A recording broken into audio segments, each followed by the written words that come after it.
সিপিএলে বিধ্বংসী ব্যাটিং কেকেআরের প্লেয়ারের। হ্যাঁ ফ্রেন্ডস, গয়ানা অ্যামাজন ওয়ারিয়র্সের হয়ে সিপিএল কাঁপাচ্ছে কেকেআরের উইকেটকিপার ব্যাটসম্যান রহমানুল্লাহ গুরবাজ এবং এদিন সেন্ট লুসিয়া কিংসের বিরুদ্ধে মাত্র ১৯ বলে ৪৭ রানের এক বিধ্বংসী ইনিংস খেলে তার টিমকে জিতিয়েছে গুরবাজ, যে ইনিংসের মধ্যে ছিল ৬০টি গগনচুম্বী ছক্কা। এছাড়াও এখন পর্যন্ত সিপিএলে ৩টি ম্যাচ খেলেছে রহমানুল্লাহ গুরবাজ, আর ৩টি ম্যাচেই কিন্তু রান করেছে সে।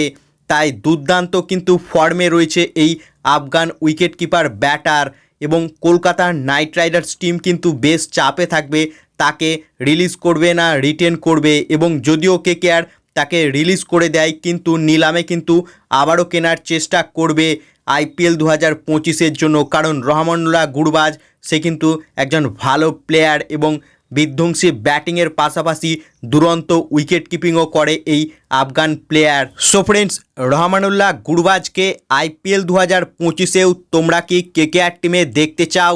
তোমাদের কি মতামত তা কমেন্ট বক্সে লিখে জানাও। সো পরবর্তী আপডেট হচ্ছে কেকেআর টিমের মেন্টরকে নিয়ে। তো লেটেস্ট খবর অনুযায়ী যেটা শোনা যাচ্ছে যে কেকেআরের মেন্টর হওয়ার পদের দৌড়ে কিন্তু এগিয়ে রয়েছে জ্যাক ক্যালিস। হ্যাঁ ফ্রেন্ডস, জ্যাক ক্যালিস যে কেকেআরের এর আগেও কোচিং স্টাফে কাজ করেছে সে, এবং কেকেআরের একজন প্রাক্তন প্লেয়ার জ্যাক ক্যালিস, এবং তারই নাম শোনা যাচ্ছে যে সম্ভবত সেই কিন্তু আইপিএল ২০২৫-এ কেকেআরের নতুন মেন্টর হতে পারে। এবং কেকেআর টিম জ্যাক ক্যালিসের সঙ্গে কথাবার্তাও বলেছে, এবং দেখাই যাক শেষ পর্যন্ত কাকে কেকেআর মেন্টর রূপে নিয়োগ করে। তবে এখন যেটা খবর বেরিয়ে আসছে যে জ্যাক ক্যালিসই সম্ভবত কেকেআর টিমের নতুন মেন্টর হতে পারে আইপিএল ২০২৫-এ।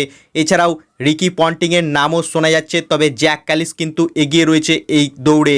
সো ফ্রেন্ডস, তোমরা আইপিএল ২০২৫-এ কেকেআরের কোচিং স্টাফে নতুন মুখ কাকে দেখতে চাও তা কমেন্ট বক্সে লিখে জানাও, এবং ভিডিওটি ভালো লাগলে ভিডিওটিকে করো লাইক, এবং আইপিএল ও কেকেআর সম্বন্ধে আরও খবর পাওয়ার জন্য চ্যানেলকে করো সাবস্ক্রাইব। ধন্যবাদ।